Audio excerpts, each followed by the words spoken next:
Muy bien, en nombre de Dios de la Patria, se abre la sesión. Muy buenos días a los señores senadores, a los asesores que nos acompañan, asesoras, señor secretario.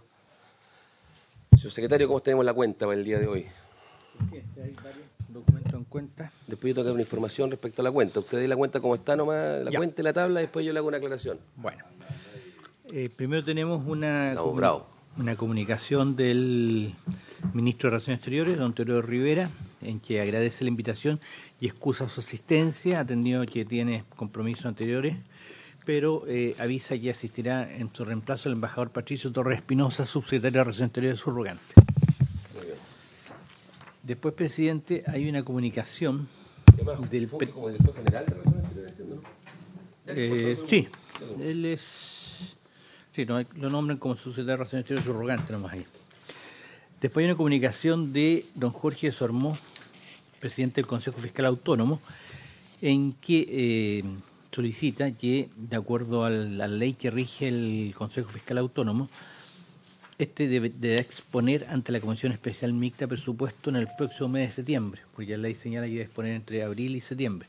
Así habría que considerar en septiembre fijar alguna sesión para de la Comisión Mixta Presupuesto. ¿No? ¿De la Mixta Presupuesto? De la Mixta Presupuesto, sí. Mira, yo le propongo, si le parece fuera de la sesión, hoy día en la tarde, que nos ajustemos, si a usted le parece, para yo fijar esa fecha, porque eso se va a topar con...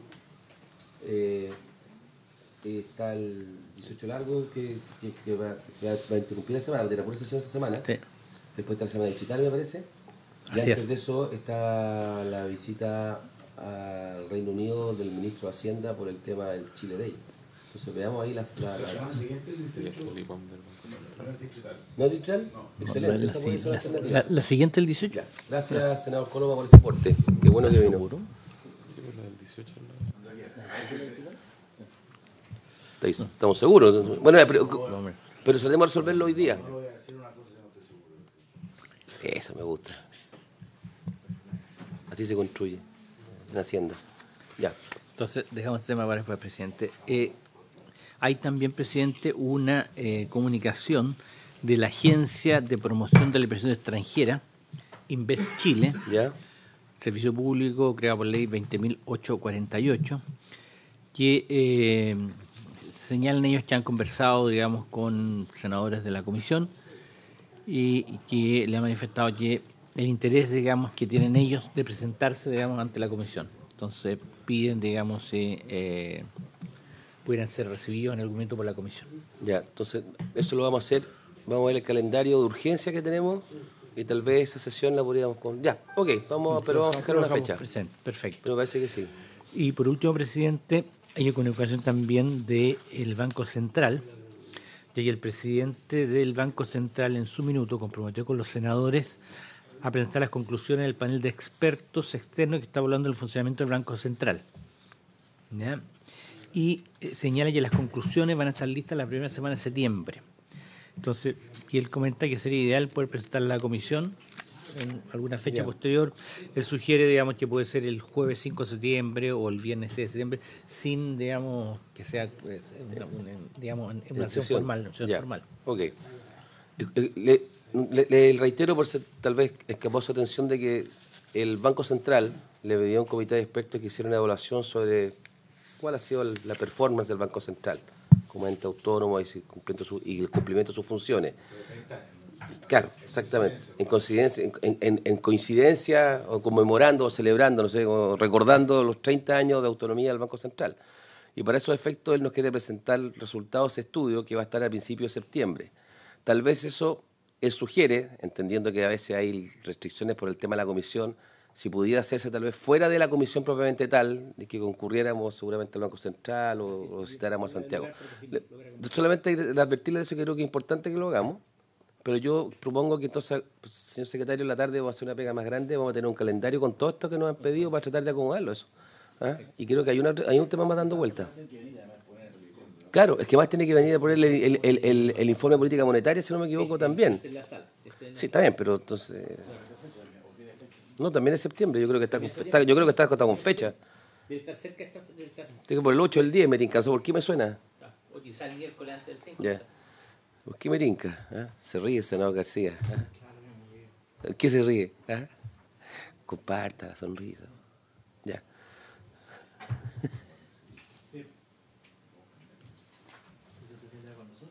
También, por eso. Por eso que yo estoy diciendo que vamos a hacer un calendario, que vamos a revisar todos los compromisos que tenemos ya asumidos y estos que han pedido para poder coordinarlos bien en una parrilla de calendario potente.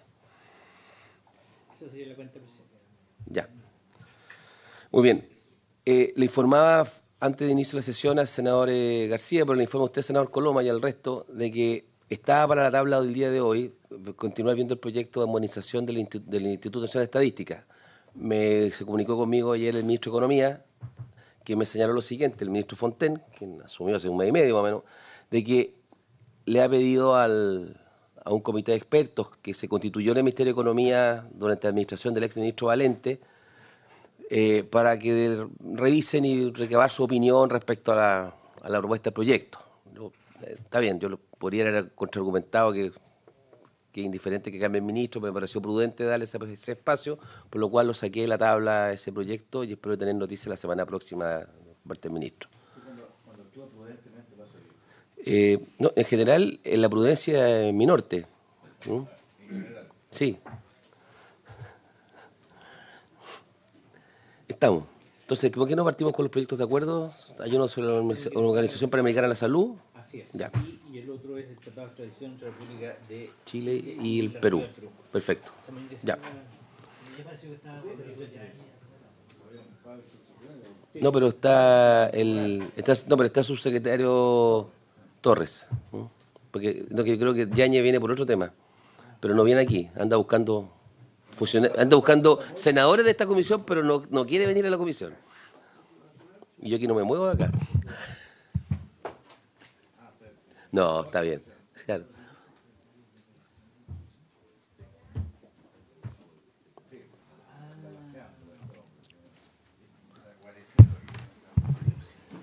¿Cómo está, embajador? Director general, ministro subrogante, subsecretario subrogante. Así es. Muy bien. Bueno, tengo entendido que vamos a ver dos proyectos de acuerdo, uno que dice relación con la Organización Panamericana de la Salud, ¿ya? Y otro con el Tratado de Extradición entre Chile y Perú. Entonces somos todos oídos para los efectos que concierne a esta comisión, entre paréntesis. Esto ya pasó por la Comisión de Relaciones Exteriores, obviamente. Así que lo dejamos para que nos pueda ilustrar sobre el contenido del proyecto. Muchas gracias, presidente. Me acompaña la directora general jurídica de la Cancillería, Mariana Downey. El primer tema que está en tabla es precisamente sobre la OPS, la Organización Panamericana de la Salud, que está solicitando abrir una sede. Y hay un acuerdo de sede respectivo, y yo quisiera en eso, con su venia, darle la palabra a nuestra directora general jurídica, Mariana Downey. Gracias. Con su permiso, señor presidente, por su intermedio, me voy a referir muy brevemente a las disposiciones del acuerdo de sede que podrían ser de interés de esta comisión, pero sí hacer una pequeña referencia respecto de la OEPS, que es una organización fundada en 1909 y que cuenta con más de 100 años de experiencia en temas de salud pública en América. Y en el caso de Chile, nuestro país forma parte de la organización desde 1929. En el año 49, la organización acordó ser la representación de la OMS en el hemisferio occidental, siendo la Agencia Regional de Naciones Unidas especializada en salud para América. En la actualidad, la OPS tiene presencia en 27 estados del continente, incluyendo Chile, cuyo representante a nivel nacional es el doctor Luis Fernando Leanes. Respecto a las actividades, la OPS se encuentra impulsando diversas iniciativas de trabajo en nuestro país sobre temas vinculados a la salud pública, con especial énfasis en reducción de la obesidad y enfermedades asociadas, consumo de tabaco y alcohol a nivel nacional, situación del aumento de VIH, cobertura de redes y asistenciales de salud. En materia de financiamiento, es preciso mencionar que Chile aporta actualmente a la OPS la suma de $1.374.000 por concepto de cuotas, encontrándose al día en sus contribuciones financieras a la organización y debiendo realizar su próximo pago durante la segunda mitad del 2019. La presencia de la oficina de la OPS en Chile se sumaría a la lista de otras oficinas de carácter nacional y regional que se encuentran en nuestro país, como la oficina regional de la FAO o la oficina de CONSUR para la OIT. El texto del proyecto que nos convoca hoy sigue una línea similar a otros acuerdos de sede de esta naturaleza. Tiene un preámbulo, las consideraciones que se tuvieron en cuenta para celebrarlo y 13 artículos que describen el estatus jurídico que tendrá la OPS, los privilegios e inmunidades para las personas vinculadas a ella y se reconocen facilidades de orden financiero y exenciones de impuestos y otras cargas. De interés también para esta comisión puede ser el artículo 4 del convenio titulado Facilidades de orden financiero. Aquí el compromiso de la República de Chile es de exonerar a la OPS de controles financieros, reglamentos o moratorias. Pero esto se circunscribe exclusivamente al ámbito de las funciones de la OPS en Chile y a los bienes y haberes administrados por esa en el ejercicio de sus atribuciones constitucionales. También es necesario resaltar que en ningún caso esto incidirá en las operaciones de cambios internacionales que le corresponde regular al Banco Central de Chile, conforme a la Ley Orgánica Constitucional. El acuerdo se adoptó mediante intercambio de notas del 19 de mayo y 20 de julio del 2016, el relativo a de las facilidades de orden financiero. Y bueno, como usted sabe, señor presidente, fue aprobado ya en la Comisión de Relaciones Exteriores por unanimidad a principios de este año y, por lo tanto, en virtud de estos antecedentes, le solicito, señor presidente, la aprobación del presente proyecto de acuerdo para el establecimiento de la sede de la OPS. Muy bien, muchas gracias, directora. No sé si algún senador tiene alguna inquietud o un planteamiento. Senador Coloma tiene la palabra. Gracias, presidente. La verdad es que yo entiendo que el mérito está definido en función de lo que se planteó en la Comisión de Relaciones Exteriores. Nosotros tenemos una función más diferente que tiene que ver con Hacienda. Yo en esa lógica quiero, a propósito de este proyecto, quiero hacer dos consultas, digamos. Una, respecto a cuántas organizaciones internacionales vinculadas a la salud es parte de Chile, digamos. Lo digo porque hace algunos años yo hice una petición cuando estaba en la Comisión de Relaciones Exteriores de cuántos organismos pertenece Chile y fue un largo devenir, eran como 156, algunos vinculados a la salud, que respecto del cual Chile seguía aportando casi históricamente, pero respecto de lo cual no se sabía mucho lo que hacía. Yo entiendo que este es uno de aquellos que se sabe lo que se hace y cuáles son los efectos que tiene, pero como norma general, si no está la información que me la puedan mandar más adelante. Y segundo, hay un tema que yo planteo generalmente, veo que ha evolucionado de buena manera, que tiene que ver con lo asociado a este tipo de convenio en materia de exenciones, ¿eh? Porque esto sí es un tema muy directo a la Comisión de Hacienda, digamos, porque aquí hay una forma de redactar que a mí me llama, o sea, yo debo reconocer que al inicio los convenios que uno veía eran simples exenciones de todo tipo de impuestos y eso suponía tanto impuestos respecto de la importación de libros como de otro tipo de cosas. No tenían nada que ver que tenían que ver más bien con el uso personal del embajador o quien fuera en su caso, digamos. Aquí veo que está más restringido. A mí me gustaría en esto plantear cuál es la política hacia adelante en esto, digamos, pero así todo hay cosas que no dejan llamar la atención, están en el artículo 5, básicamente, planteado respecto de, hay exenciones respecto de impuestos directos. Lo curioso es la forma de reacción, entendiendo eso, sin embargo, que dicha oficina no reclamará exención alguna al concepto de impuestos que de hecho no constituyen sino una remuneración por servicio de utilidad pública. Me gustaría que significa exactamente eso. Y en el punto 2 de lo mismo, dice, en la forma de redactarla que la oficina de la OPS, la página siguiente, no reclamará, en principio, a mí eso de en principio me llama, o sea, no reclamará o reclamará la exención de derechos de consumo ni de impuestos sobre la venta de bienes muebles o inmuebles en el precio que se haya de pagar. Sin embargo, cuando dicha oficina efectúe para su uso oficial compras importantes, el gobierno adoptará, siempre que así lo sea posible, aquí otra forma de redacción como condicional, siempre sea posible que tales derechos, las posiciones administrativas pertinentes para la remisión o reembolso de las cantidades correspondientes a tales derechos o impuestos.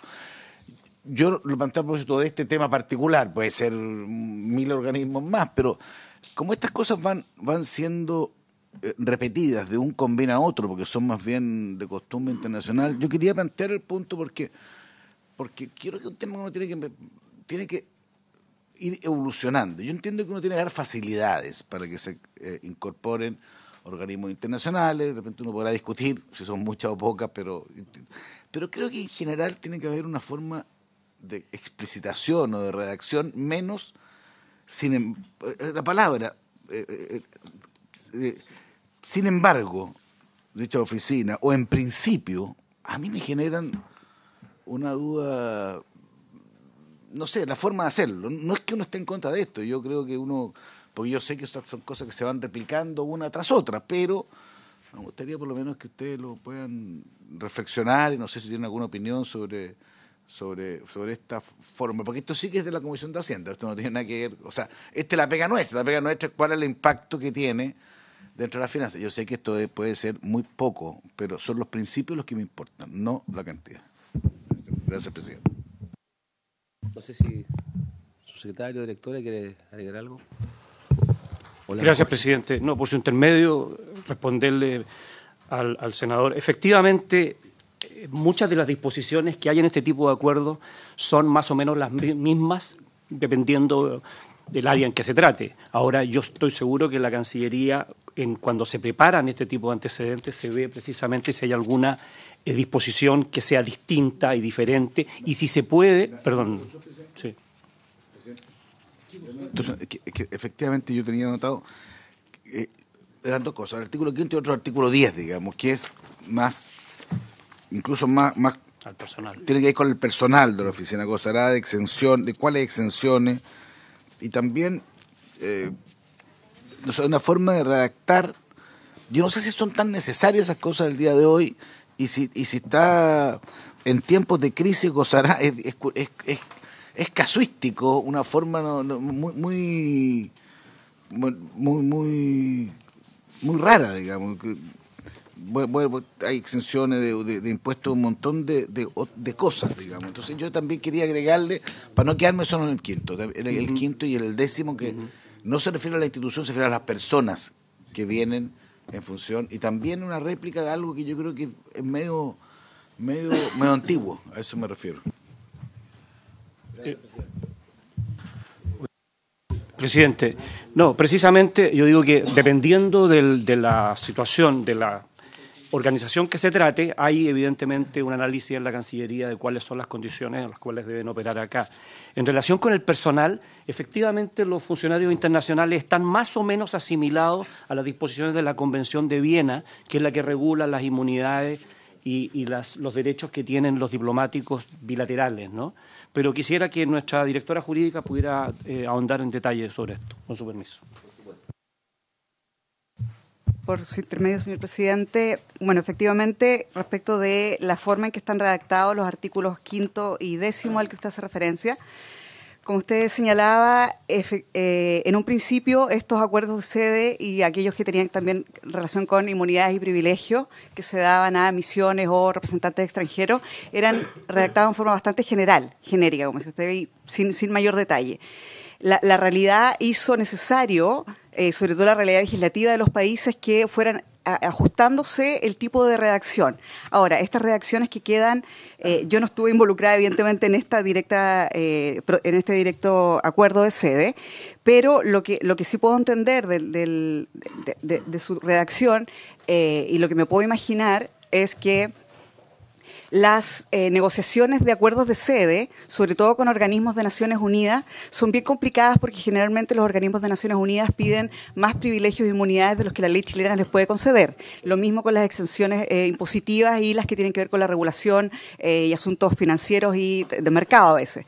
Entonces, cuando frente a la imposibilidad de conceder todo ese mínimo que ellos piden para las oficinas, se hacen estas redacciones que permiten aplicar la ley chilena, pero de alguna manera dejar una puerta abierta o una excepción para esos casos específicos que podrían no darse de la forma que está previsto.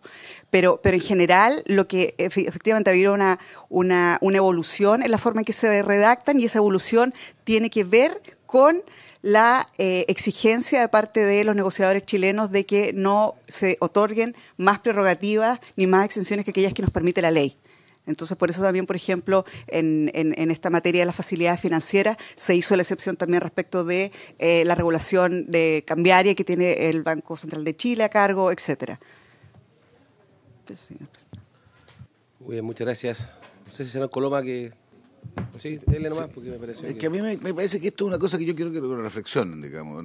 Yo, no en función de esto, sé que esto no es... Pero hay una forma de redactar y también... Yo no sé si es tan necesario en el mundo moderno. El mundo moderno ha evolucionado. Yo he visto algunos convenios que hemos visto acá que son menos extensivos que en dichas materias. Son bastante más severos, por así decirlo, en el sentido de decir, mire, le damos facilidad a la institución, y tiene que ver con cosas que son razonables, la inviolabilidad de su oficina, porque es un tema, porque el organismo internacional tiene que tener garantía en ese sentido, y le damos beneficios para la instalación. Ya es distinto cuando uno tiene que traer un auto para el personal, como aparece en este tema, o cuando dice que el Estado se obliga en la medida de lo posible, o sin perjuicio de lo cual, o intentará, no sé, a mí me genera, creo que es una cosa que hay que evolucionar, que tenemos que ir modificando, porque hace poco vimos, presidente, no tampoco, pero hace un año atrás, uno que me parecía uno de estos convenios que más de última generación, en el sentido de que era mucho más preciso y establecía también las obligaciones de los funcionarios respecto, por ejemplo, de las responsabilidades penales. Recordemos que en su momento esto amparaba también las responsabilidades penales y hubo una serie de problemas, estoy hablando respecto de esta inmunidad que se reclamaban. Entonces, yo no pretendo hacer de esto un tema en este proyecto, pero sí una reflexión para que ustedes lo puedan ver, digamos, cómo podemos ir uniformando. Hay dos cosas que quiero plantear. Uniformando los criterios respecto, porque no son iguales que los que hemos visto en otros convenios. Este no es igual. Y segundo, ser muy exigente en realmente lo que sea necesario para que los organismos internacionales funcionen, cosa que yo estoy de acuerdo, pero no extenderlo a veces a cosas que son, desde mi perspectiva, propios de otra época. Eso es lo que quería plantear y concluir mi intervención, presidente. Muy bien, muchas gracias. Creo que un planteamiento razonable, senador Coloma, porque sin tratar de introducirle pelo a la sopa, digamos, a veces hay que también distinguir lo que son distintos organismos, que tienen distintos rangos. Entonces, tal vez la fórmula de redactar dice relación con el tipo de organismo de que se trate. Me imagino que el convenio que tiene la FAO, la CEPAL o la OIT debe ser más categórico en sus conceptos y menos uso del condicional. Presidente, sería bueno. Sí. Y tal vez los nuevos sean distintos. No sé, estoy pensando en el Observatorio de la Unión Europea, puede que tengan otro. ¿Senador Pizarro? Sí, son objetivos distintos y seguramente van a ser convenios distintos. No, la pregunta es, yo entiendo que esto es solo para los funcionarios oficiales extranjeros.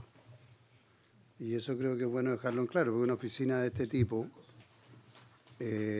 no deben ser demasiado. Con suerte serán uno o dos, el resto es personal chileno. Entonces también entendamos lo que es la dimensión, no es la CEPAL, no es un organismo subregional de Naciones Unidas, es una oficina, como hay tantas en otros países, entiendo que son 20 y tantos, 27 países en los cuales en Latinoamérica tienen. Así que lo que sí llama la atención es que uno nunca puede saber, porque se hace referencia a que van a gozar de los mismos privilegios, van a gozar del mismo trato que otros funcionarios destacados del mismo rango o de similar característica. Lo dice varias veces aquí en el artículo 10. El problema es que uno no sabe quiénes son esos otros funcionarios ni cuáles son los beneficios. Solo de los organismos más tradicionales y antiguos de Naciones Unidas, y en ese caso... perdón, la interrumpí, senador. No, es bueno aclararlo, por lo menos para que quede establecido acá.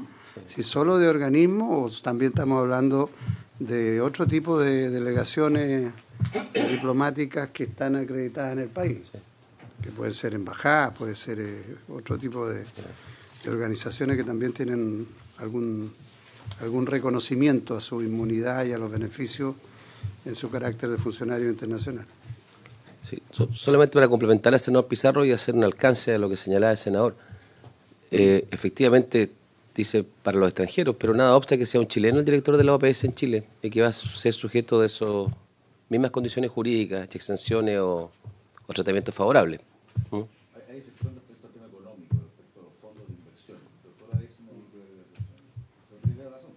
fuera chileno, un poquito distinto, pero un poquito. Claro que sí. Para empezar, no paga impuesto a la renta. Para decirle uno nomás. Fácil, se la tiro de lado. Muy bien. Procedemos a votar entonces, ¿no? ¿Le parece? Presidente, coloca en votación el proyecto de acuerdo que está en debate. Senador Coloma. A favor, presidente, con las consideraciones en todo caso generales que planteo porque no son propias solamente de este convenio. Senador Pizarro. Yo voy a votar a favor. Quiero dejar contacto que el señor García se retiró para no votar. Menos mal que no está el micrófono prendido. Presidente. Yo voto a favor también, favorablemente. Sería aprobado este convenio por unanimidad en la comisión y se despacharía a la sala. Estaría pendiente el otro proyecto de la tabla, presidente, de Relaciones Exteriores, que es el que aprueba el Tratado de Extradición entre la República de Chile y la República del Perú.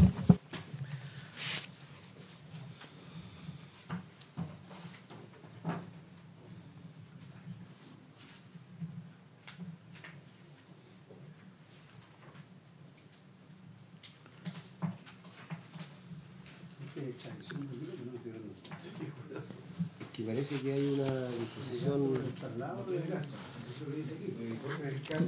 No contiene gasto. Pero yo pensé que había un gasto que vos se había venido para acá. tiene gasto. Se pongan en un avión y envíenlo de vuelta. ¿No? Nada más, lo único que dice en la información. Es el único argumento. Pero a mí llamó la atención Bueno, por lo menos cuéntenos los proyectos, ya que está aquí. Porque esto es un cambio, esto no teníamos esto cuando ocurrió la visita de un expresidente que llegó un día domingo a las 3 de la tarde, me acuerdo, no estaba este tratado. Pero la sala lo definió así, estuve mirando, digamos. ¿Ya? Cuando se dio cuenta, se dijo Relaciones Exteriores y a la Hacienda en su caso. Ya, aquí vamos a ver igual cuál es el caso.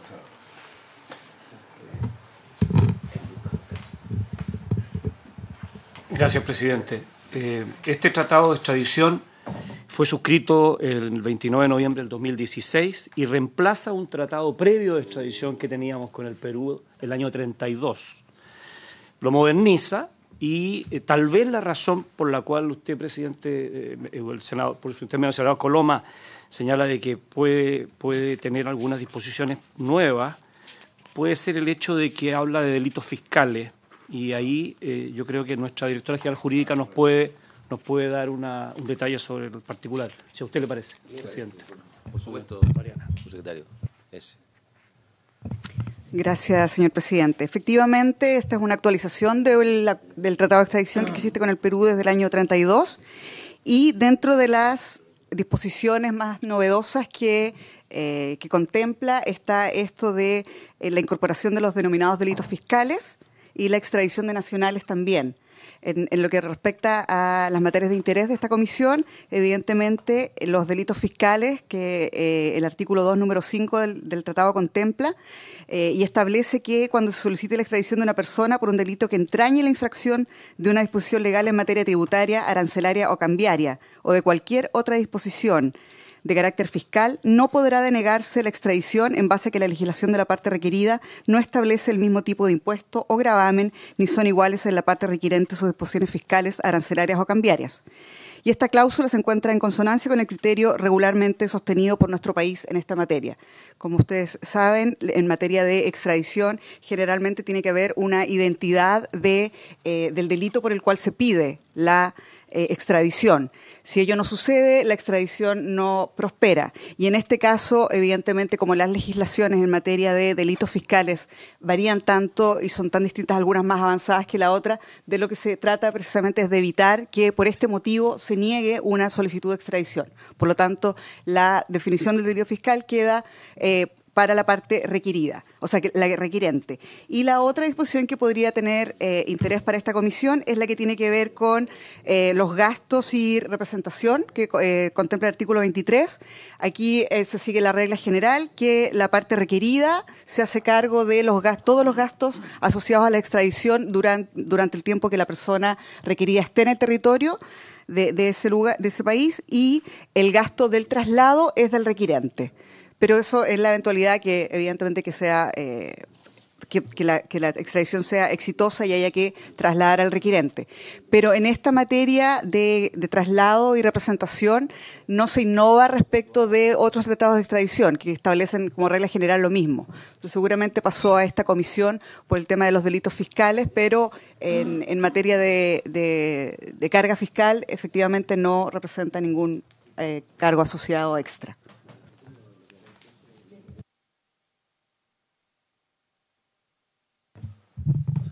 ¿Algún senador tiene algún comentario o duda sobre el tratado? Senador Coloma. Hay mucho, presidente, respecto de esto, ¿dónde? Usted dice que es una modernización, y yo entiendo los delitos fiscales, efectivamente, porque eso es un buen avance, porque en general, como la parte requerida tiene que considerar si dentro de su país también tiene algún tipo de tipificación al hecho de que haya conductas fiscales que son propias de cada país, que no esté establecido ese delito en el país requerido, en la práctica implicaba que no se diera la extradición. Y me parece que esta excepción apunta en un sentido correcto, o sea, yo creo que está bien. Pero fuera de esto, en general, el resto de los cambios, usted algo describió, pero va además de lo fiscal, porque hay un montón de... Bueno, aquí se repite un montón de principios de derecho internacional, y no sé si estos son más o menos parecidos a los últimos tratados que se han estado firmando por parte de Chile. Me gustaría esa opinión, digamos. Bien. ¿La directora quiere...? Sí, por su intermedio, señor presidente. Efectivamente, la actualización de este tratado de extradición contempla evidentemente los básicos en materia de, que también ya son parte del derecho constitucionario, en materia de tratados de extradición, por ejemplo, el principio de la doble incriminación, mínima gravedad, non bis in idem, no prescripción de la acción y la pena, exclusión de ciertos delitos. En lo que innova en algunas materias, que es lo que usted pregunta, efectivamente, por ejemplo, también, aparte de los delitos fiscales, contempla la extradición de nacionales. Generalmente los tratados de extradición excluyen la extradición de nacionales. En este caso, no va a ser un obstáculo el ser nacional del país requerido para conceder la extradición, lo que también es bastante positivo y es una forma de modernización respecto de lo que actualmente opera. También tiene un procedimiento de extradición simplificada, que la parte requerida podrá conceder la extradición si si la persona requerida consiente expresamente en ser extraditada. También, por ejemplo, regula de mejor forma los aspectos procesales que generalmente ocasionan dificultades en la aplicación práctica de los procedimientos de extradición, como son, por ejemplo, la detención previa, extradición en tránsito, concurrencia de solicitudes de extradición a distintos estados, imputación de gastos, a la que ya me referí, representación de los intereses de la parte requirente. Esto es bien interesante porque generalmente tampoco está explícito eso en los tratados de extradición, y acá sí se deja en claro que es el Estado requerido el que representa los intereses del requirente en los tribunales nacionales. A veces eso no está establecido y el Estado requirente queda o sin representación o sin posibilidad de intervenir en el procedimiento. Y por lo tanto eso también es positivo. Y también en cuanto a la entrega de bienes y objetos, también se innova un poco en eso, y se hace una más detallada regulación de esas materias que en lo práctico generaban algunas dudas e inconvenientes. Muy bien.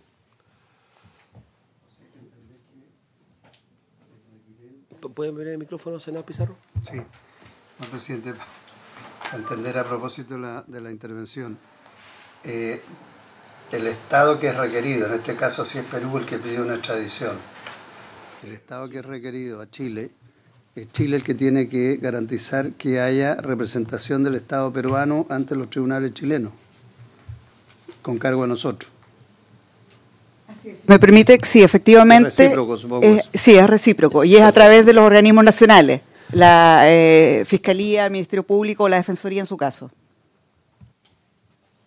Muy bien. ¿Está bien? ¿Lo ponemos, ¿le parece que lo pongamos en La última senador cosa. Coloma, por supuesto? ¿Ha habido discusión en Perú de esto, no? ¿En cuál es la situación hoy día en Perú? Ah, buena pregunta. ¿Qué ha ocurrido allá con este tratado? Bien. Se nota que no pasó en mano por la Comisión Nacional Exterior. Sí. Bueno, hasta la fecha, efectivamente, el Perú no nos ha comunicado el cumplimiento de sus trámites internos, así que también está en el mismo proceso que nosotros, senador. Ya, pero no tenemos información de si hay No, es que, ya, fuera de broma, porque no es por decir nada, pero el Congreso peruano, como usted sabe, tiene una representación muy diversa y además ha estado cruzado por este tipo de problemas, por la conformación que tienen sus bancadas, por los casos que hoy día existen en Perú. Entonces no es un tema menor la consulta que se ha hecho de si se va a aprobar allá o no por la Asamblea. ¿Puedo hacer una pregunta que tal vez uno debería saberla? Bajo el supuesto que se aprobara acá en Chile, esto pasa a la Comisión de Hacienda, va a la sala, se despacha y es ley de la República, es un tratado, ¿tiene vigencia inmediatamente a pesar de que Perú no lo haya aprobado? ¿O hay que esperar que Perú lo apruebe también, me imagino? Ok, no hay problema. Ya, está bien, no hay problema. Perfecto.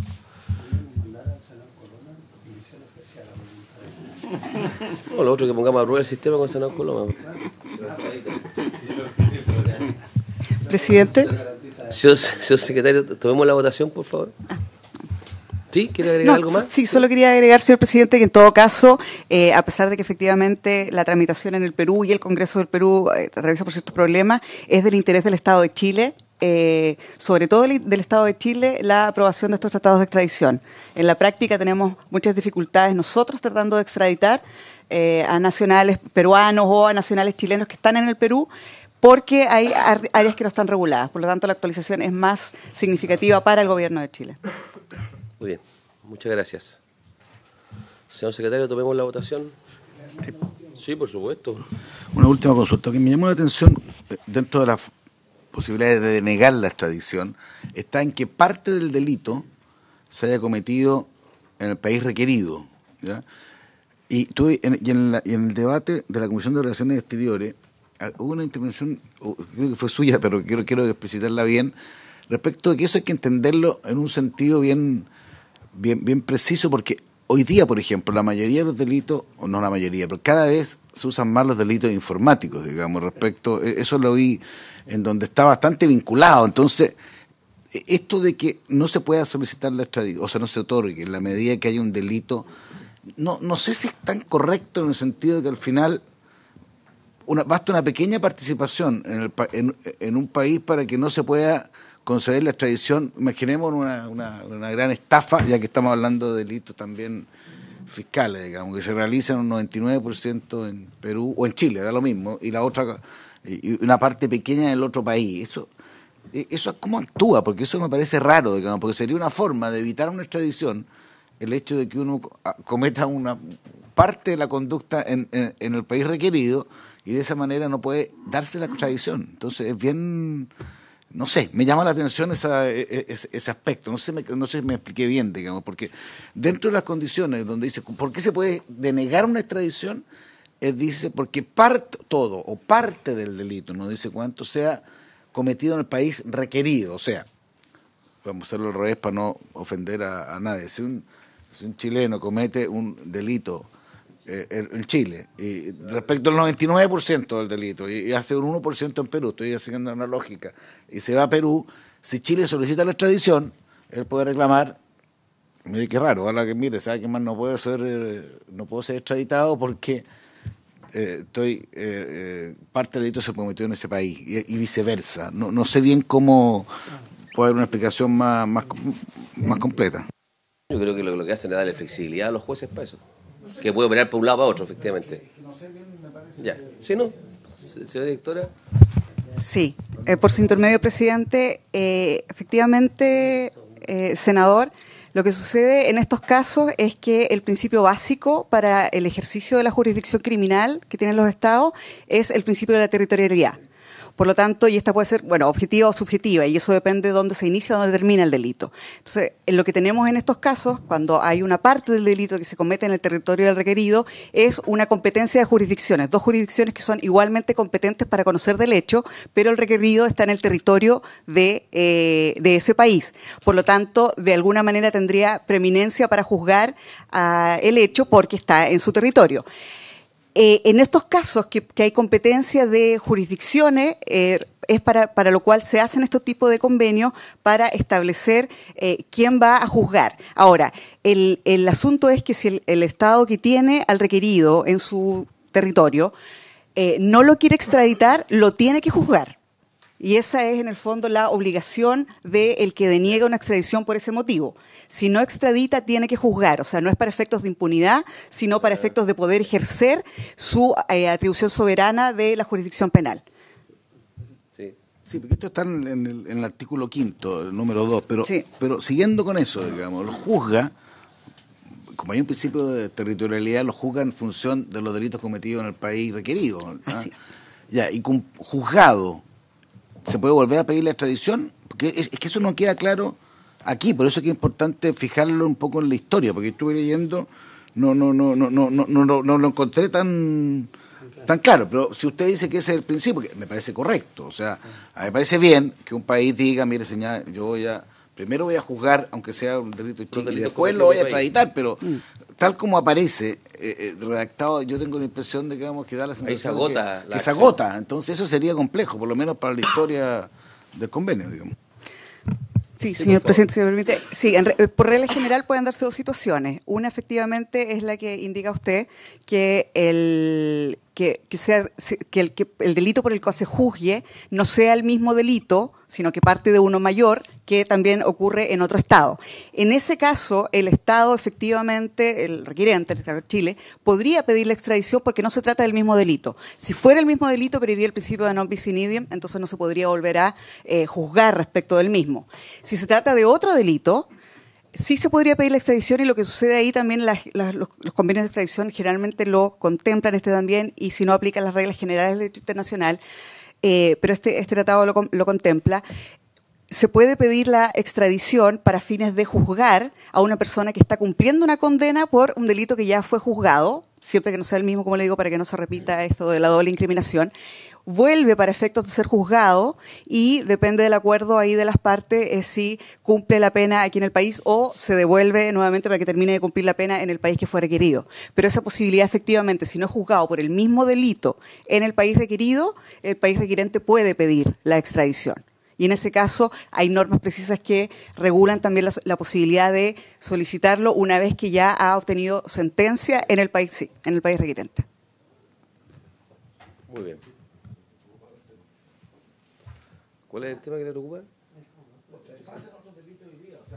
Es un tema re importante tenerlo claro, porque eso, estamos hablando ahora respecto de eso, pero hay otros procesos que están en Chile, digamos, hay personas que cometen delitos en Chile que después cometen otros delitos en otra parte, digamos, entonces... ¿Y ahí qué? ¿México? Es que eso, bueno, gracias, presidente. Pero bueno, pues, como diría el ministro de Interior, de público conocimiento. De público conocimiento. Está bien que vea, o sea... Entonces, por eso hacía la pregunta. Claro que se aplica bien, sí. Porque, claro, lógico. No es que se aplica, no, que incluso... tiene razón, o sea, es una preocupación... Porque uno fija el criterio. Pero yo iba más allá respecto de cuando es el mismo tipo de delito. Por eso me interesaba bien dejar claro que en el caso de los delitos, porque esto va a pasar cada vez más. O sea, la territorialidad de los delitos, incluso va a ser complejo de ver dónde se generó el delito.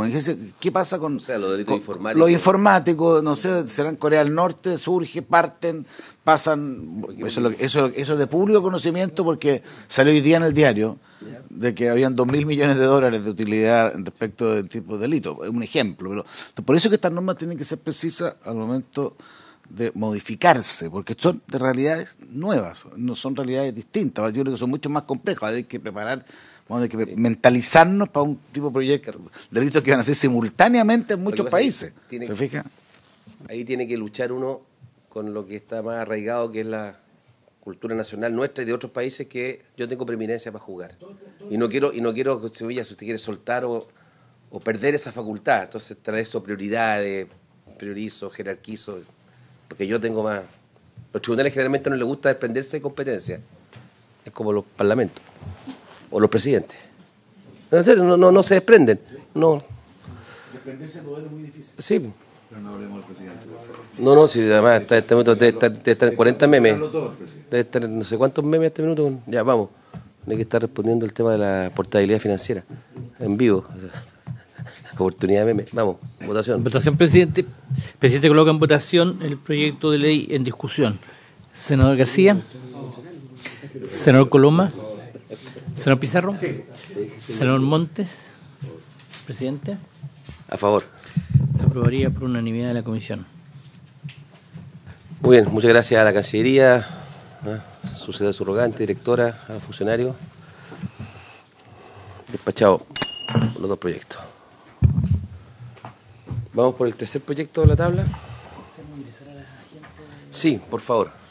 Hay cambio en el equipo.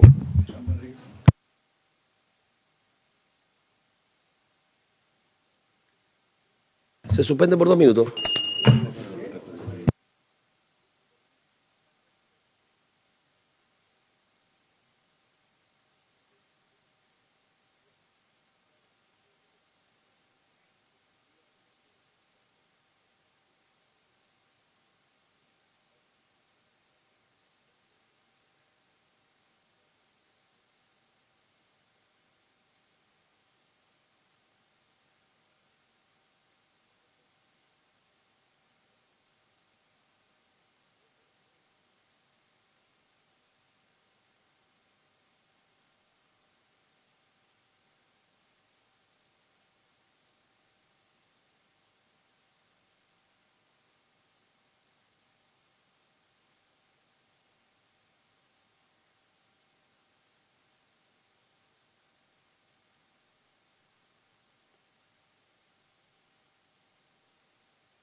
Se reanuda la sesión. Señor secretario. Presidente,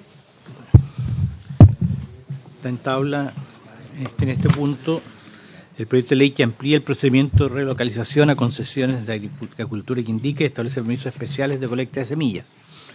Respecto a este proyecto, cabe recordar que fue visto por la Comisión en sesión de 18 de junio pasado. En dicha sesión se señalaron dos cosas. Primero, el representante del Ejecutivo ofrecieron enviar un informe sanitario de salmonicultura en centros marinos, el cual fue enviado, fue repartido a todos los miembros de la comisión y está en las carpetas de los senadores. Y la segunda cuestión que había pendiente, presidente, era la actualización del informe financiero. El informe financiero también ha llegado, ya señala incluso los artículos a los cuales hace referencia, que serían los artículos de competencia de la comisión, son los artículos 1, 2, 4 y 6, y señala además el informe financiero que respecto del mayor gasto que representa la aplicación de esta ley, dice que la diferencia que se produzcan se financiarán con cargo al presupuesto de la Secretaría de Pesca y Agricultura y el Servicio Nacional de Pesca y Agricultura del Ministerio de Economía, Fomento y Turismo. No obstante lo anterior, el Ministerio de Hacienda, con cargo a la partida presupuestaria de Tesoro Público, podrá suministrar ese presupuesto en la parte del gasto que no pudiera financiar con esos recursos. ¿Por qué hago presente esto, presidente? Porque, al revés de otros proyectos de ley, esta fórmula que habitualmente viene en un artículo, en este caso, en este proyecto no viene en un artículo, sino que viene señalado solo el informe financiero. La fórmula nueva, no sé si Mire, no viene el texto, ni no viene el transitorio, ni no viene, no. Está nada más que señalado en el... Ahora el informe financiero sí, pero yo voy a preguntar. No, yo no estoy criticando, es para entender que iba a agregar, el informe financiero complementa el proyecto de ley, es parte del proyecto de ley, entiendo. Otra cosa es que generalmente está especificado eso. No está solamente en el proyecto, en el informe financiero, está explícitamente señalado en el texto, ¿ah? Claro. Ese sí, exactamente, por eso hago presente la cuestión que lo dice el informe financiero, eso sí. Pero ¿no dice nada el proyecto? No hay ningún artículo al respecto.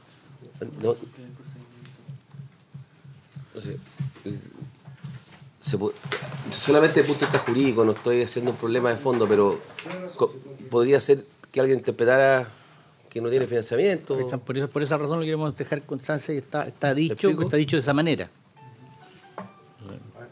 Sí. Y la cosa es que hacerla bien, o sea sí, el gobierno, sea de quien sea. O sea, yo creo que efectivamente si hay una explicación, más que hay un informe fiscal, hay que decir en el articulado transitorio, el mayor gasto fiscal será con cargo a no sé qué fue en el cargo al final, pero yo le pediría al gobierno que lo incorpore. Yo creo que eso no yo no tengo duda que no parezca obstruccionismo. No, si no es obstruccionismo, es hacer las cosas bien. Así que yo creo que eso corresponde, o sea, si no... ¿Este proyecto está en particular ya a esta altura? Sí, haciendo su caso. ¿Habría que abrir un periodo de indicaciones o cosas así? ¿O se puede estar en la sala? ¿Y por qué no ¿En la sala se puede sentar? En la sala, sí. ¿Estamos en general o particular? No, estamos en particular haciendo en su caso, tenemos algunos artículos, pero como es, digamos, un trámite que no reviste mayor... La sala lo que podríamos hacer, claro, solicitar al Ejecutivo, aprobarlo eventualmente, digamos, si es que corresponde, y eventualmente plantear al Ejecutivo que antes de verlo en la sala tienen que acompañar la indicación donde se establece por la vía del artículo transitorio cómo se financia este mayor gasto fiscal. No sé si una fórmula puede ser esa, digamos. A mí me parece que es una fórmula... Señor Córdoba, señor secretario, bienvenido. A don Román Zelaya, don Eugenio Zamorano también, director. Este proyecto lo tratamos hace un par de meses atrás, si no recuerdo. 18 de junio. Ya. Y quedó pendiente un par de temas que se han resuelto, pero surgió este tema. Entonces yo le propongo lo siguiente, si le parece. Usted trae una presentación acá, ¿correcto? Tal vez sería bueno repasar esa presentación, que creo que debe ser similar a la que tuvimos hace un tiempo atrás, no estoy seguro, ¿ya? Si le parece, ¿ya? Y lo segundo es que una alternativa, o se presenta plazo de indicaciones, o pedido plazo de indicaciones, señor Coloma, o lo probamos hoy día directamente esperando que ocurra en la sala, o no sé qué es lo que es más práctico y menos complejo. Esperamos una semana y vamos acá. Claro, pero no sé, pero igual tengo que pedir plazo de indicaciones. Está con suma urgencia, entonces Dígame, senador Coloma. La urgencia la alcanzamos la próxima semana, ¿no? ¿Sí?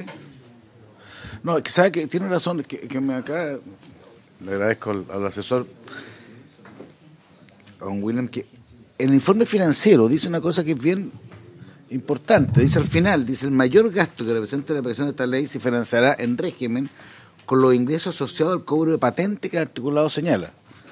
Si falta, o si hay una diferencia, se financia con cargo de presupuesto a la Secretaría de Pesca y al Servicio Nacional de Pesca y Agricultura. El primero, claro. Entonces yo creo que eso sería bueno dejarlo más explicitado en el articulado. Me parece que tiene razón. O sea, yo creo que a menos que estemos en alguna etapa, digamos, del trámite, digamos, que quedamos fuera de plazo, yo trataría que quede establecido en el articulado esta forma de financiar. No, sí, eso, yo creo que eso ya tenemos, no, eso es una unanimidad. Si mi tema es otro, lo tratamos de mejorar acá en la comisión. Esa es mi pregunta que estaba proponiéndole, o se despacha acá y se tiene que hacer en la sala. Todo tiene implicancias de distinta naturaleza, entonces no sé qué es lo más práctico. ¿Cuándo vence la urgencia? Ahora. Mañana, efectos prácticos. Bueno. Lo despachamos así y que va a tener que modificar la sala, porque si no esto va a ser un tema. ¿Le parece? Entonces, ¿le parece que usted nos haga esa breve presentación para refrescarnos el proyecto? Sí, presidente, nosotros la sesión pasada precisamente faltaban los dos temas que señaló el secretario, que ya están cumplidos, y se había pedido en algunas partes una mayor especificidad respecto a la explicación, que es la que más o menos queremos hacer hincapié en la presentación, de tal manera hacerla rápida, pero concentrarnos en aquellos puntos que se discutieron más bien la sesión anterior. Y respecto de la fórmula propuesta, la verdad es que cualquiera de las dos, la que sea, entre comillas, técnicamente, en cuanto a técnica legislativa mejor, nos parece adecuada, digamos. Y por lo tanto estamos dispuestos a hacer la indicación en la sala para no perder la urgencia, digamos, en esta oportunidad. Claro. Sí. Exactamente. Muy bien. Entonces somos todo oídos. Si me permite, don Eugenio Zamorano, va a hacer uso de la palabra. Supuesto. Gracias, presidente. Muchas gracias, perdón, presidente, por su intermedio. Bueno, la verdad es que la presentación, como la vez anterior, ustedes querían conocer más bien del sector, voy a ir a los datos más específicos. Este proyecto es un proyecto que, recordarán ustedes, les comentamos que pretendía resolver problemas estructurales de la acuicultura, pero de no salmones, es decir, de cualquier cosa que no sea salmones. Y en eso entendemos los choritos, las algas, los ostiones, los abalones, las ostras, etcétera. A lo largo de Chile nosotros tenemos, básicamente la acuicultura se concentra en la región de los lagos, donde están fundamentalmente los choritos y los salmones, pero en el resto de las regiones también tenemos cultivos, tanto en la zona norte como en la zona sur, que van a ser objeto de, por supuesto, de beneficio de este proyecto. Actualmente esta es la situación de las concesiones de acuicultura en Chile. Hay 3.251 concesiones distribuidas en las especies que ustedes ven en pantalla. Dentro de los peces, el 99% son salmones, porque tenemos 4 concesiones que tienen aprobado atún. Y por lo tanto, sí, atún. Fue una iniciativa que se inició hace un par de años, pero finalmente nunca prosperó el cultivo en atún. Tiene también otras especies, pero el objetivo principal de esa concesión es atún. Y por lo tanto, lo que pasa es que dentro de los peces hay 1.400 concesiones hoy día otorgadas en mar, y de esas 1.414, el 99% son salmones, es decir, son 1.411, y por lo tanto hay 3 concesiones que no tienen salmones. Y esos peces que están autorizados en esas concesiones son atunes, pero que el cultivo de atún en su minuto no pasó de una fase experimental, y hoy día no tenemos cultivo comercial de atún. Y por lo tanto este proyecto, de alguna manera, lo que pretende graficar esta lámina es que beneficia a todas las regiones para todas las concesiones que son de algas y moluscos, más los otros, que son alrededor de 2.200, 2.300 concesiones, porque, como les decíamos a ustedes, este proyecto no beneficia a los salmones. Bueno, los datos de cosecha, en el fondo, excluye a los salmones, claro. Sí, gracias por la precisión, presidente. Esos son los datos de contexto para que ustedes sepan la importancia de la acuicultura en Chile. En el 2018, alrededor de 1.243.000 toneladas cosechadas. La mayor cosecha, obviamente, se produce en tema de los salmones. La segunda actividad más importante y objeto de beneficio de este proyecto son los choritos, la industria del mejillón, que está en la región de los lagos. Y en tercer lugar está el pelillo, que es una alga que se utiliza como insumo para sacar agar-agar, fundamentalmente, como gelificante para la industria alimenticia, farmacéutica, etcétera. Y finalmente los demás cultivos, pero Por lo tanto, este proyecto beneficia de lo que dice de choritos hacia abajo, excluye nuevamente salmones, y esa es la importancia de la acuicultura en Chile actualmente. Bueno, el sector mitilicultor, un poco ya lo habíamos visto, el segundo productor más importante de Chile, primer exportador, es una actividad bastante integrada porque hay grandes, medianas y pequeñas empresas, a diferencia de los salmones. Bueno, el dato de contexto acá es que este proyecto se inserta una política de la Subsecretaría de Reconversión y Diversificación Productiva, donde la relocalización de concesiones de cultivos que no son salmones evidentemente es importante. ¿Cuál es la necesidad del proyecto entonces? Avanzar hacia un ordenamiento territorial de la actividad, de las concesiones, excluyendo los salmones, ¿cierto?, para poder optar a un mejor desempeño sanitario y ambiental y evitar conflictos productos derivados del posicionamiento histórico de las concesiones. Las concesiones se empezaron a otorgar antes del año 90, cuando existía una cartografía que era imprecisa, y evidentemente eso hoy día genera problemas de ubicación y de posicionamiento de las concesiones, que es lo que pretende resolver este proyecto. Bueno, es un proyecto altamente sociabilizado y, por lo tanto, en concreto el proyecto contiene de alguna manera 3 grandes hitos o materias. Uno, que es ampliar la figura de relocalización de concesiones a los demás cultivos de acuicultura que no sean salmones, porque la relocalización en salmones es una institucionalidad que se creó en el año 2010 con la ley 20.434, y por lo tanto este proyecto pretende de alguna manera generar equidad para el resto de las concesiones de acuicultura que hoy día no ven en la relocalización la posibilidad de resolver los problemas históricos y cartográficos que tienen las concesiones.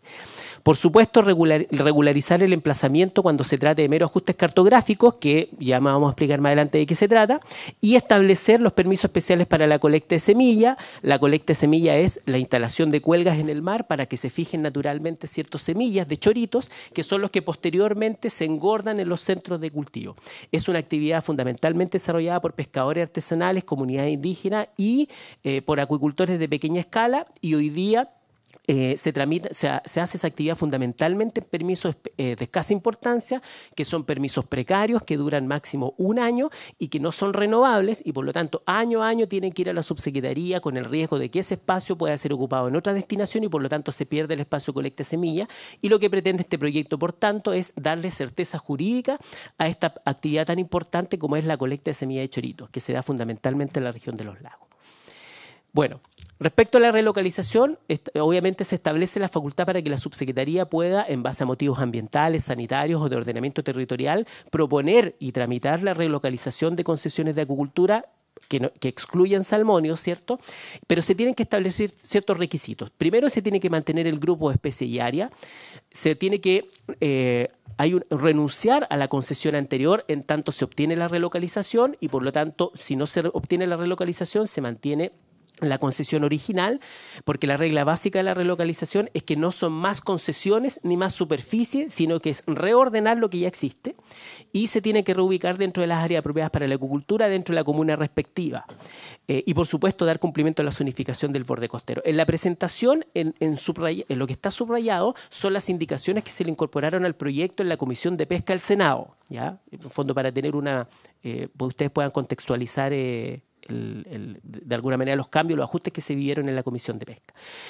En la Comisión de Pesca del Senado además se acotó que se iba a entender como meros ajustes cartográficos, que es distinto de la relocalización, porque se establecen 2 regímenes distintos hoy día. La relocalización es cuando una concesión está instalada en este lugar y derechamente se mueve a otro lugar porque quiere operar en otro lugar. Y se tienen que cumplir los requisitos que mencioné anteriormente. Los meros ajustes cartográficos se refiere a que, habiendo operado esta concesión, o sea, debiendo estar esta concesión en un lugar específico, históricamente, por razones cartográficas, escenográficas, ha operado en un lugar distinto y por lo tanto hay una diferencia entre las coordenadas que dice su título concesional respecto a las coordenadas donde históricamente ha operado. Y lo que pretende este proyecto a través de los meros ajustes cartográficos es reconocer aquellas coordenadas geográficas donde históricamente ha operado y por lo tanto llevarlas al título concesional para que el acuicultor, por cierto, no tenga problemas de fiscalización, ¿cierto? Que se lo acuse de ocupación ilegal y todas las normas, incumplimiento de las normas ambientales y sanitarias que puedan derivar de esa ese emplazamiento. Y por lo tanto, los meros ajustes cartográficos se definió como el solo ajuste de coordenadas geográficas contenidas en los títulos administrativos correspondientes a su actual posición. Se establece que para estos casos, dado que solamente se está reconociendo una situación de hecho, ¿cierto?, se van a excluir de la evaluación de banco natural y del sometimiento al sistema de evaluación de impacto ambiental. ¿Y esto qué supone? No quiere decir que no hay evaluación ambiental, sino que la evaluación ambiental se va a hacer, en su caso, siempre y cuando se requiera de acuerdo a la normativa ambiental sectorial. También se incluyó en la Comisión de Pesca del Senado la posibilidad de que la subpesca pueda o esté habilitada para también ajustar las coordenadas geográficas del área de manejo de los pescadores artesanales, porque al igual que las concesiones tienen la misma situación. Muchas áreas de manejo se otorgaron en cartografía antigua y hoy día resulta que los pescadores se explotan en un lugar muy cercano de donde deberían operar de acuerdo al título del área de la destinación, y lo que pretende resolver esto, por lo tanto, es validar el sector donde los pescadores explotan su banco natural. Bueno, y de alguna manera en la lámina lo que pretendía graficar es lo que hoy día sucede en color celeste o verde. Son las concesiones, por así decirlo, el polígono que se otorgó y que hoy día aparece en el título concesional, pero al lado se encuentra el lugar donde históricamente ha operado el acuicultor, y lo que pretende este proyecto, por tanto, es llevar el polígono que está dibujado a mano alzada, por así decirlo, llevar esas coordenadas al título concesional, porque hoy día esa es la diferencia que se produce. Y esos son los meros ajustes cartográficos. No estamos hablando de mover concesiones de un lugar a otro, sino que meros ajustes cartográficos. Y esos son los meros ajustes. Bueno, también los mismos ejemplos ahí, el polígono Calipso, es donde se otorgó y donde se supone que debería operar, pero en la práctica históricamente ha operado en el polígono que está a la derecha. Ahora, esto, por supuesto, yo busqué casos aislados, pero esto es un mosaico, porque acá hay que sumar que en esta área también alrededor hay concesiones, hay solicitudes en trámite. Entonces, muchas veces los propios agricultores se han visto imposibilitados de operar el lugar donde deberían haber operado, porque cuando se les fue a entregar materialmente la concesión, ya había otra persona en ese lugar y por lo tanto se instaló inmediatamente al lado, y cuando vino el tercero se tuvo que instalar inmediatamente al lado. Entonces fue un efecto dominó que generó que muchas personas hoy día, acuicultores, desarrollen la actividad en los lugares un tanto distintos de donde deberían haber el título, dentro de siempre de la región, Senado. Incluso de la comuna estable. Sí, sí. Esa relocalización, no es ajuste. Este caso que estás colocando ahí, hay distancia, está separado, han trabajado siempre en otro lado, no es que haya superposición. Claro. Derechamente solicitar una concesión donde se está trabajando. Sí, o sea, lo que hice, en realidad quise graficar que esto podría ser un mero ajuste, pero claro, dependiendo del caso podría ser una relocalización, pero lo que les quiero explicar es que este caso yo, en el fondo, sacamos un caso aislado, pero eventualmente acá está lleno de concesión y solicitud. Entonces lo que pretende resolver el proyecto es cuando hay pequeños movimientos respecto a donde deberían haber operado, ¿ya? Acá efectivamente un lugar totalmente distinto, esto debiera ser una relocalización. El ejemplo anterior es más gráfico respecto del mero ajuste, porque ahí parte del lugar lo está ocupando donde debería ocuparlo y simplemente se desplaza un poco, probablemente porque por la concesión que estaba abajo, la solicitud que está en trámite, en fin. Sí, gracias por la precisión, senador. Bueno, acá lo mismo, meros ajustes cartográficos, la diferencia entre donde debería estar e históricamente opera. Bueno, para poder dar proceso a los meros ajustes cartográficos, dado este mosaico que les comentaba yo que existe hoy día en las aguas interiores, se establece la facultad de que la subsecretaría pueda definir distancias inferiores entre concesiones cuando se trate de meros ajustes cartográficos, obviamente con el objetivo de poder avanzar hacia el proceso de regularización de estas concesiones. Se establece, al igual que se hizo en el año 2010 con los salmones, que las concesiones que se relocalicen tendrán una vigencia de 25 años. Yo les comentaba en la sesión pasada que hasta el 8 de abril del 2010 las concesiones que habían sido otorgadas a esa fecha tenían un régimen infinito, y a partir del 8 de abril, que es cuando sale la ley de 2434, las concesiones cambian de régimen de infinito a finito, 25 años renovables por igual periodo. En el caso de los salmones, la relocalización se dijo que obviamente las concesiones que se relocalizan quedan con un régimen de 25 años renovables, y en eso este proyecto no innovó en principio y estableció la misma regla, es decir, las concesiones que se relocalicen tendrán una vigencia de 25 años. Sin embargo, en la Comisión de Pesca del Senado, que fue ampliamente debatido, se estableció una pequeña excepción, y es que para el caso de los meros ajustes cartográficos, se va a respetar el régimen de otorgamiento que tenía la concesión, siempre y cuando el titular de la concesión esté contenido en los supuestos que están establecidos en el artículo 3º transitorio del proyecto, que de alguna manera son pequeños acuicultores de pequeña escala, porque hay una limitación en superficie, producción, y esa descripción que está en el artículo 3º transitorio da cuenta de acuicultores de pequeña escala. ¿Esto qué quiere decir? Que si el día de mañana, cuando este proyecto esté vigente, tenemos en la subpesca elabora una propuesta de meros ajustes cartográficos, si la concesión fue otorgada antes del año 2010 y está en el supuesto del artículo 3º transitorio, la concesión va a seguir siendo infinita. Indefinida. Bien, gracias por la precisión. Indefinida. Y por lo tanto, si no está en ese supuesto, y aun cuando sea un mero ajuste cartográfico, va a cambiar de indefinida a 25 años renovables por igual periodo. ¿Ya? Después, los permisos especiales para colecta de semilla. Esta es la certeza jurídica que les comentaba yo. Bueno, se crea el permiso especial de colecta de semilla como el acto administrativo, ¿cierto?, que otorga el derecho de uso y goce en porciones de mar para la instalación de la colecta de semilla. En la Comisión de Pesca también se definió lo que era la mitilicultura, un poco para reconocer el sector que hoy día no está visibilizado en la ley de pesca, ¿cierto?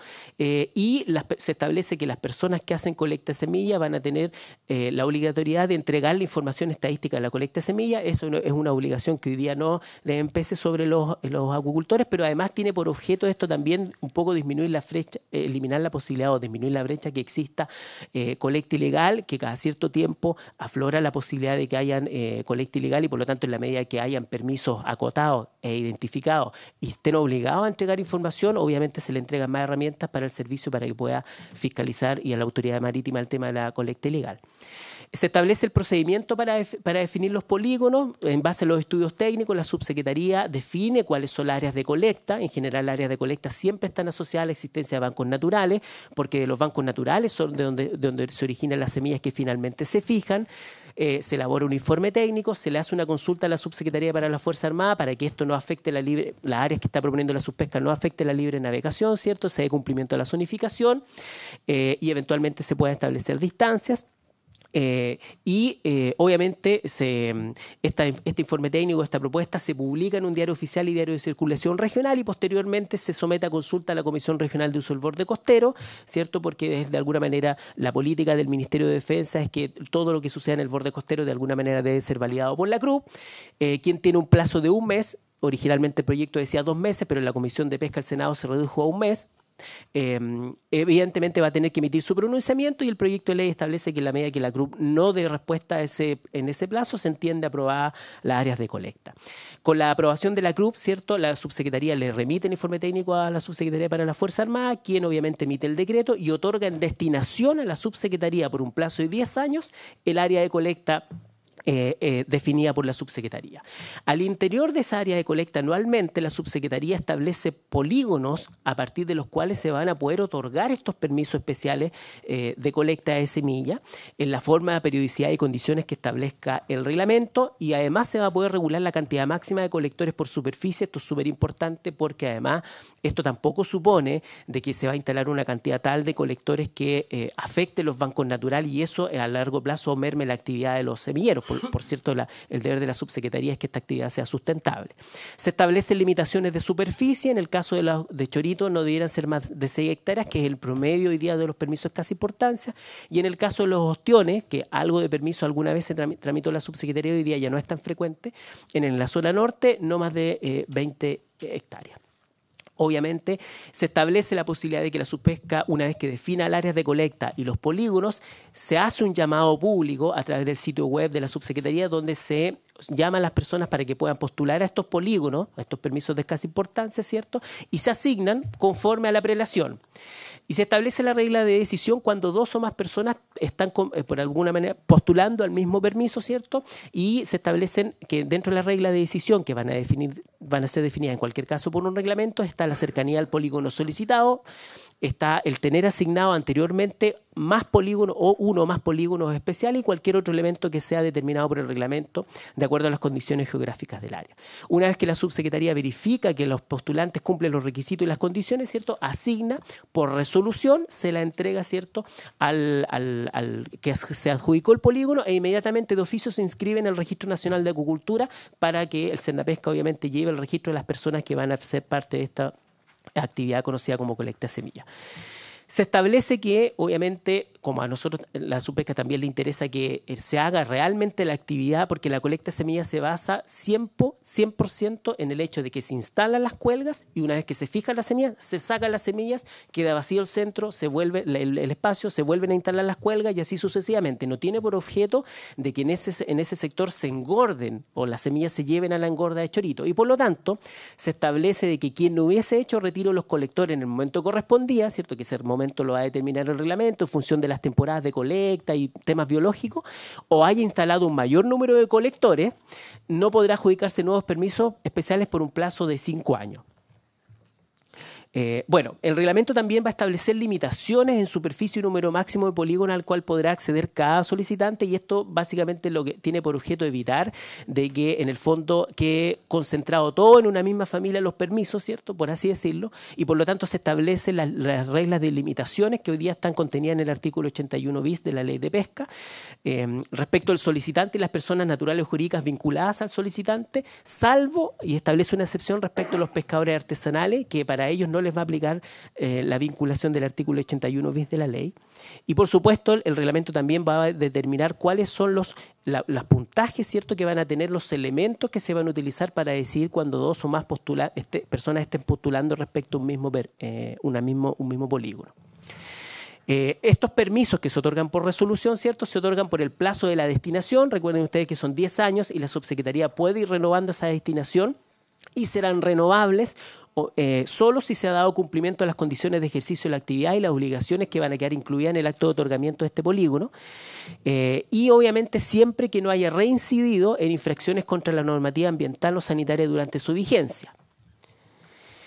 Los derechos que se le otorgan a través de este permiso especial no serán susceptibles de transferencia, arriendo, cesión ni acto jurídico alguno que implique el ejercicio de la actividad por parte de terceros distintos al titular, porque de alguna manera lo que pretende esto es evidentemente prever de que quien se adjudica este polígono efectivamente desarrolle la actividad de colecta de semillas, pero sí se establece que serán transmisibles y por lo tanto las personas que quieren hacer uso de este permiso, ¿cierto?, tienen el derecho a ejercer este derecho, valga la redundancia, a los 2 años de ocurrido el fallecimiento del causante.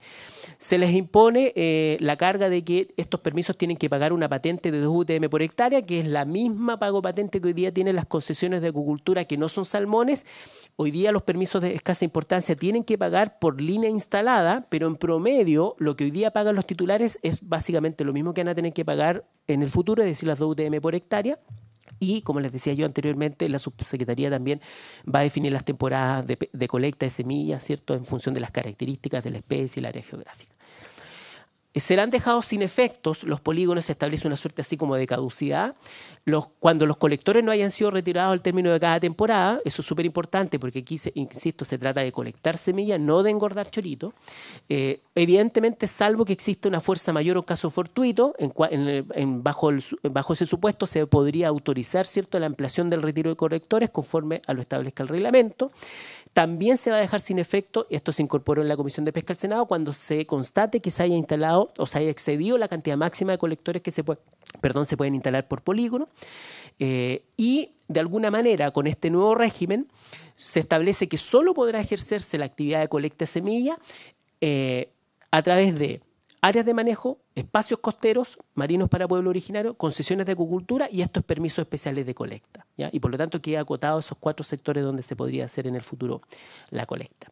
También se establece de que en caso de una fuerza mayor o fenómenos medioambientales, Cuando hay una baja sustantiva de la disponibilidad de choritos, que eso puede suceder porque por producto del tema del cambio climático pueden haber bajas de captación de semillas, y eso es algo que lo hemos vivido en el año 2012-2013, producto del cambio climático, también se establece la posibilidad de que para que las personas no vean mermada su actividad, se establezca rápidamente la posibilidad de que esas personas se puedan reubicar a través de los permisos, estos mismos permisos transitorios que hoy día existen, estos precarios, determinados por la subsecretaría, para que rápidamente ellos se puedan ir a otro lugar a captar semillas y no merme su actividad económica. Y asimismo, frente al mismo supuesto medioambiental fuerza mayor, la subsecretaría podría ampliar el plazo para retirar los colectores, porque eso también sucede. Los colectores en general están instalados entre 6 y 7 meses en el agua, pero muchas veces por efectos del cambio climático o por fenómenos medioambientales, de alguna manera se retrasa la temporada de captación de semilla, pero los titulares se ven afectados porque tienen que sacar los colectores porque se les vence el permiso. Entonces, pero si hay un fenómeno natural ajeno a los titulares, también existe la facultad de que la Pesca puede autorizar una ampliación de plazo del retiro de colectores. Ahora, se establece también el supuesto de que si esta situación se prolonga por más de 5 años, parece ser que no, o sea, se establece la hipótesis de que ya no es un fenómeno puntual, y como no es un fenómeno puntual requiere mayor análisis, por lo tanto la subsecretaría frente a esa situación va a tener que revisar nuevamente el tema de las áreas de colecta y los polígonos para determinar si es necesario cambiar o hacer ajustes en ello. En la medida que el permiso especial de colecta, si no cumple con las obligaciones, ¿cierto?, queda libre, por así decirlo, se deja sin efecto, obviamente la subpesca también va a tener la facultad de poder asignarlo a otro titular. Ahora, sin embargo, se establece un régimen particular en la región de los lagos. ¿Por qué? Porque en la región de los lagos es donde históricamente se ha hecho colecta de semilla en área de manejos, concesiones y fundamentalmente en los permisos precarios. Y por lo tanto, en la Comisión de Pesca del Senado se construyó un régimen para reconocer a aquellas personas que históricamente han desarrollado la colecta de semillas, pero también abrir la posibilidad para que nuevos actores puedan ingresar a esta actividad económica. Y por eso se estableció que una vez que la subpesca defina las áreas de colecta y los polígonos, se van a hacer llamados públicos para que las personas puedan concursar. Y se establecen 3 llamados públicos. El primer llamado público es para quienes cumplan con los requisitos que están puestos ahí en pantalla, es decir, haber desarrollado la actividad de colecta, haber sido titular de al menos 2 permisos de colecta, estos permisos precarios, en el periodo comprendido entre el 2000 y el 31 de diciembre del 2018, y cuenten con una solicitud de concesión de acuicultura en trámite en el mismo polígono. Esto también es algo que sucede. Muchas personas hoy día están tramitando una solicitud de concesión de acuicultura, pero mientras no se les adjudica la concesión, en el mismo sector están pidiendo permisos de escasa importancia para desarrollar la colecta de semilla, que posteriormente la van a poder hacer vía concesión, pero en tiempo intermedio tramitan permisos. Ahora, por lo tanto, en el primer llamado van a poder postular esos 3 tipos que cumplan esos requisitos. Se adjudican los permisos, los polígonos, perdón. Y si quedasen polígonos disponibles, porque resulta que los adjudicatarios fueron menos que la demanda fue menor que la oferta, y quedan todavía polígonos que sean posibles asignar, se va a efectuar una segunda revisión con los mismos que postularon, y para eso se establecen otras reglas de decisión de que en el fondo, si no cumplían con el primer llamado es que cumplan con los 3 requisitos copulativamente. Si quedan polígonos y todavía quedan personas que cumplen con los requisitos, se va a asignar en la medida que cumplan con el primero o el segundo, es decir, haber desarrollado colecta y tener un permiso. Si aún así quedan polígonos, se van a asignar esos polígonos a aquellos que hayan desarrollado la colecta y tengan una solicitud de concesión de acuicultura en trámite, y si aún así quedaran polígonos, simplemente se le van a asignar a las personas que históricamente hayan desarrollado colecta de semilla en la región de los lagos. O sea, con esa regla de decisión se garantiza que se reconozca a aquellos que históricamente han hecho la colecta de semilla en la región de los lagos. Perdona. No está haciendo solo con los polígonos ya. Me está poniendo nervioso. Entre el polígono y los choritos, no sé qué es lo más entusiasmador, pero mi consulta es la siguiente. Supongo que ustedes ya tienen una estimación en 2 sentidos. Uno, de en qué zonas o cuántos polígonos pueden tener disponibles para someter después a este proceso de postulación. Y segundo, me imagino que también deben tener un universo, porque se sabe quiénes son los que están trabajando, se sabe los que operan. Y me gustaría saber si calzan las 2 cosas, porque a lo mejor hay pura buena intención y o no vamos a tener polígono suficiente, o después la demanda va a ser tan grande que va a ser imposible cumplir, y con esos solos criterios igual vamos a seguir teniendo dificultades al no poder regularizar toda esta actividad. Porque usted está hablando, claro, la situación de los lagos, que por lo que nos ha explicado es lo más complejo. Pero, como le planteamos en la sesión anterior, la preocupación mía viene más por donde hay áreas de manejo de la pesca artesanal. En el caso de mi región, fundamentalmente son áreas de manejo. Y ellos ya están en la etapa en que hace rato deberían haberse transformado más bien en acuicultores con concesiones y no áreas de manejo que tienen muchas limitaciones. Ustedes deben tener lo mismo. Entonces ahí viene todo el tema de los permisos de escasa importancia, el que para algunos proyectos mayores, por ejemplo, le colocaba yo hace un tiempo, un proyecto de cultivo de erizo, ahí en el sector de Choapa, y a ellos les exigen declaraciones de impacto ambiental. Es una cuestión que eso inmediatamente, si son los requisitos, los deja fuera de cualquier posibilidad de desarrollar un proyecto. Entonces yo entiendo que eso se iba a modificar en otras de las normas, de acuerdo a lo que ustedes nos contaron.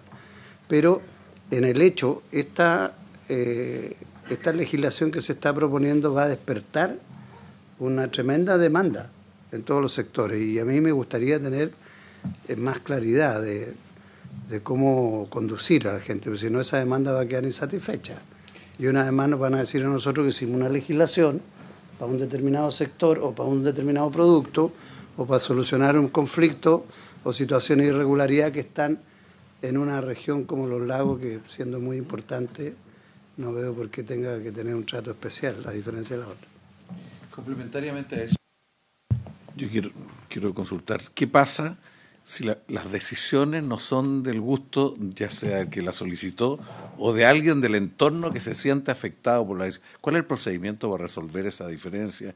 ¿Qué derechos tienen cualquiera de los dos afectados que mencionamos? Dando el impulso.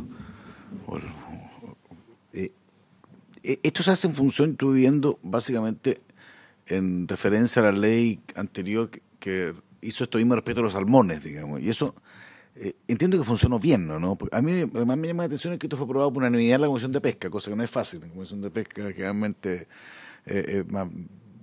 hay dificultades, y esto... No todo, porque estaba la senadora Muñoz entre ellas, digamos, así que por eso que entiendo que fue un buen acuerdo. Pero me gustaría saber cómo funcionó la práctica vinculado al problema que plantea ambos senadores, digamos. El senador Pizarro, efectivamente, a mí me llama la atención que en el Maule no hay concesiones de este tipo. Los pescadores artesanales me explicaban, y estaba leyendo un documento, digamos, donde llevan esperando mucho tiempo, digamos, la posibilidad de acceder a este tipo de temas. ¿Cómo influye esto eventualmente el día de mañana? No lo sé. Entonces me gustaría ver qué pasa, cuál ha sido, o sea, si la experiencia en materia de salmones ha sido tan exitosa como para emularla. Me imagino que sí. ¿Qué pasa si hay desacuerdo respecto de la relocalización? Porque eso puede ocurrir, digamos, que alguien se sienta eventualmente afectado por la decisión, sea el relocalizado o sea el vecino o el entorno. No sé cuál es el procedimiento y cuál es la dificultad de esto, no extenderlo a otra región. Está muy, obviamente la acuicultura yo creo que tiene un tema de futuro increíble. Estuve mirando cifras de exportación de choritos, que una cantidad en recursos, que es una cosa completamente inimaginable. O sea, estamos hablando de un motor de desarrollo, pero veo que está muy concentrado en una zona del país. No sé por qué no hay una extensión a otra zona donde hay, en algunos incluso no hay ninguna concesión. Me gustaría también concentrar esa pregunta. Respecto de algunos temas generales, naturalmente este régimen que se establece acá es para la región de los lagos. En el resto del país naturalmente se aplican las reglas generales. En el caso de las áreas de manejo, que es donde naturalmente hay que se ha fomentado mucho en el último tiempo a partir de la misma autoridad, ellos pueden realizar actividades de acuicultura en la medida que sus proyectos de manejo, digamos, lo hayan solicitado y hayan sido aprobados de esa manera. En esta situación, cada área de manejo deberá determinar si le conviene más explotar la acuicultura en su área de manejo a través del área de manejo con sus propios requisitos, o bien derechamente a través de una concesión. Cada caso tiene diferentes situaciones, porque en el área de manejo hay muchas otras cosas, digamos, además de la acuicultura. Entonces, cada área de manejo deberá resolverlo en función de sus intereses. No hay una regla previa especial, pero sí tienen derecho, naturalmente, a solicitarla en la medida que, para los efectos de la concesión, sea establecida como un área de propiedad de acuicultura, porque si no, en ningún caso van a poder hacerlo vía concesión, a lo menos. Por eso la área de manejo es una buena salida, digamos, para que puedan desarrollar su actividad. Y en el fondo lo que deberían hacer en ese caso, simplemente, si no lo tienen, ampliar, entre comillas, el giro de su área de manejo a través de la modificación del proyecto técnico respectivo.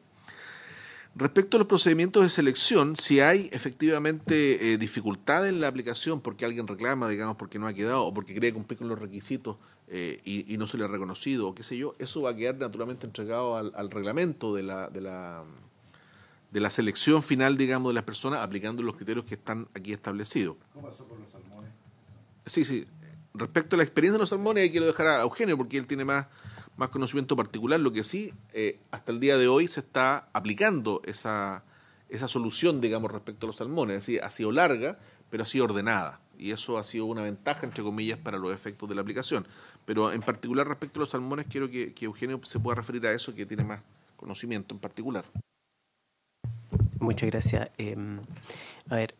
Nosotros tenemos un estimado, efectivamente, ahí está el régimen general que para todas las regiones podrían asignar, la subpesca podría definir áreas de colecta, liberar polígono y podrían postular personas para eso. Y esto es solamente el régimen de los lagos. Ahora, por lo tanto, cuando esté disponible va a depender simplemente del interés de las personas que quieren acceder a desarrollar la colecta de semillas, porque nosotros en aquellas regiones donde podamos identificar que existe interés, podemos hacer los estudios técnicos para definir el área de colecta y teniendo los polígonos disponibles, una actividad que podrían perfectamente asumir a quienes estén interesados.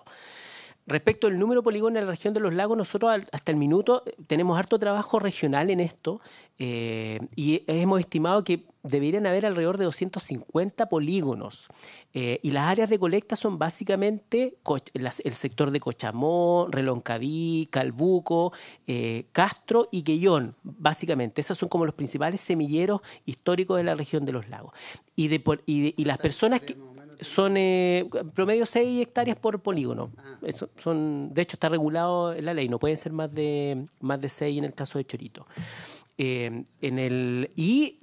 Históricamente, en la Subsecretaría de Pesca, si uno revisa los últimos 4 o 5 años, al año deben haber alrededor de unos 150 titulares, entre 150 y 180 personas que tramitan permisos especiales, permisos de escasa importancia. Por lo tanto, va a haber un N de polígonos que va a permitir garantizar que los históricos se queden puedan acceder a este permiso, pero también que pueda existir la posibilidad que se planteó en la Comisión de Pesca que nuevos actores puedan ingresar, ¿ah? Y por eso que el N de polígonos va a ser mayor que el número de titulares.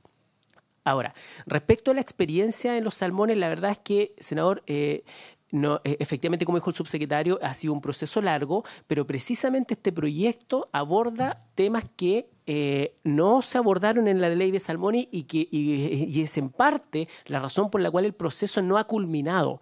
¿Por qué? Porque en el caso de los salmones, a diferencia de este proyecto, se creó la institucionalidad de cuenta y cargo el titular y por lo tanto cada titular presentaba su solicitud sin saber lo que presentaba el del lado. Entonces en la práctica todos se terminaban cruzando con todos y todos se sobreponían con todos porque nadie sabía lo que presentaba el del lado. Entonces acá se innova y se recoge esa experiencia porque aquí es la subpesca la que propone el ordenamiento por área. Entonces nos juntamos con las personas de la comuna del sector y con ellos revisamos el trabajo para que no se sobrepongan y no se choquen las carpetas.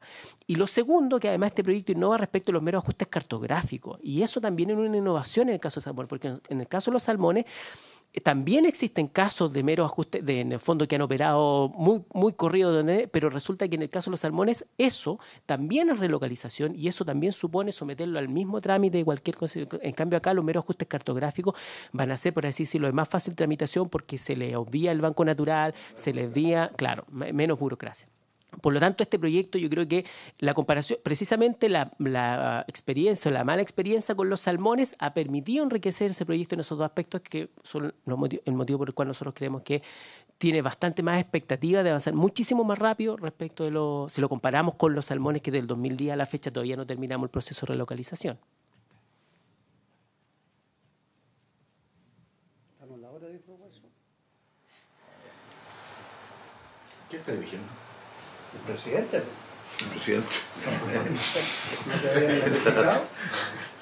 Bueno. ¿No te habías dado cuenta del cambio? Sí, me dijeron que No notaste un silencio, una Claro, que cosa, nadie decía, bueno, entonces... una cosa más madura, más pausada. Más así, sereno, más- más sereno. Bueno, cerramos esto y votamos, ¿les parece? Hay 4 puntos, votemos una sola vez, estaríamos de acuerdo todos con la indicación esta que tendría que presentarse posteriormente en la sala. ¿Estaríamos de acuerdo los tres? ¿Directo a la sala entonces? Sí. pasar, sí. Como explico la Ya. urgencia. ¿Bien? ¿De acuerdo? Se aprobaría unanimidad. Por unanimidad. Pero se cumplió el objeto de la sesión. Muchas gracias. Nos vamos a revisar el tema de los polígonos y los choritos. ¿Un patote mencionado? Sí. ¿Qué encuentro logrado? Usted me hacía... Sí, perdón. No, está bien. Vamos a quedar en la intimidad.